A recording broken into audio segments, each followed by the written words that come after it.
Bagaimana cara Persebaya mendominasi Madura United di Derby Suramadu? Derby Suramadu pertama di musim ini dimenangkan oleh Persebaya dengan skor tipis 0-1. Pertandingan berlangsung sengit hingga melahirkan 2 kartu merah. Lalu, seperti apa taktik Persebaya untuk membongkar defense Madura? Struktur build Persebaya terbentuk dari Rahmat Irianto yang turun untuk masuk ke lini pertama, sedangkan dua fullback mereka, Tumbas dan Catur Pamungkas, bergerak naik di sektor sayap. Struktur 3-3-4 ini mengoverload blok depan Madura sehingga bola dapat progres ke depan. Persebaya bisa bermain dengan cair lewat pergerakan dari double pivot mereka untuk mengisi ruang kosong saat membangun serangan. Seperti contoh di sini, Rajkovic bergerak ke sisi kanan dan menempati posisi bek luar. Sementara, Rahmat Irianto berperan sebagai pivot tunggal di tengah. Struktur 3 bek yang melebar, ditambah 2 fullback yang naik di sayap, memaksa Madura United bertahan di area lebih dalam, sekaligus merenggangkan struktur bertahan mereka.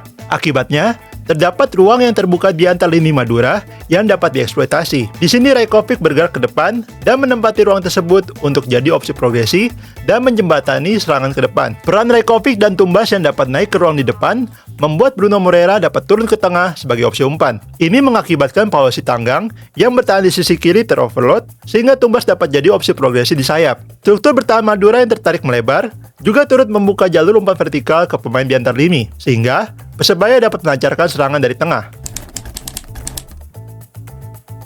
Namun seiring berjalannya laga, Madura membuat ruang di area tengah lebih rapat supaya tidak mudah ditembus. Seperti yang bisa dilihat di sini, blok depan Madura yang terpancing presnya membuka ruang di sebelah kiri yang dapat dimanfaatkan oleh Rajkovic. Namun kemudian, Madura dapat langsung menutup opsi umpan menuju sepertiga akhir dan menghambat progresi bola Persebaya. Kendala ini merubah arah serangan Persebaya menjadi lebih sering dari area flank. Menurut data yang tercatat, dari kedua area sayap, Persebaya lebih dominan menyerang lewat sayap kanan. Struktur bertahan 6-3-1 Madura menyisakan ruang yang cukup luas di sayap. Ini disebabkan oleh Rizky Afrizal yang fokus turun untuk main marking catur dan pencegah Ruchi teroverload di sayap. Dengan begini, Irianto dapat bawa bola ke depan dengan memanfaatkan ruang di sayap kanan yang dijaga secara zona oleh Paulo Sitanggang. Cara ini dicoba beberapa kali oleh Persebaya yang dapat diinisiasi oleh Catur saat berada di lini pertama. Walaupun mereka juga sering menghadapi kebuntuan karena kedisiplinan dari duet Rizky dan Ruchi saat bertahan. Untuk mengatasi masalah ini,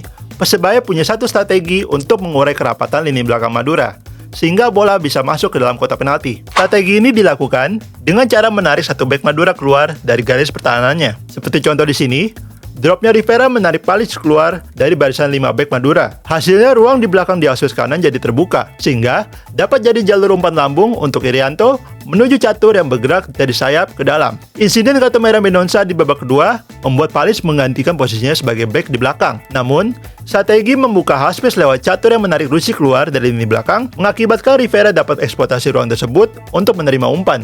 Cara ini efektif untuk memindahkan bola hingga ke area final third. Namun belum cukup untuk bisa menciptakan peluang di area kotak penalti Madura yang sering dihalangi oleh Aji Kusuma.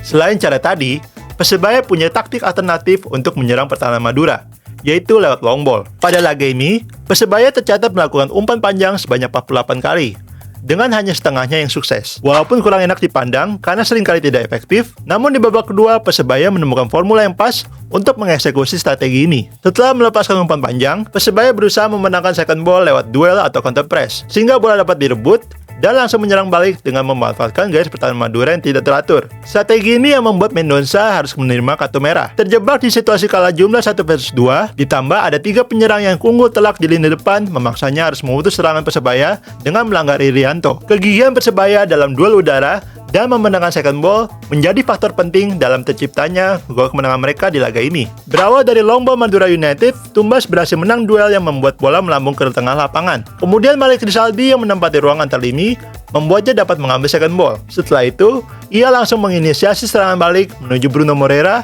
yang menang lari dari Taufik Hidayat hingga terjadi gol. Gimana menurut kalian?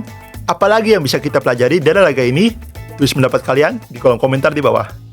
Jika kalian suka video ini, jangan lupa klik tombol like, subscribe, dan nyalakan lonceng notifikasi agar tidak ketinggalan video terbaru dari The Game Changer.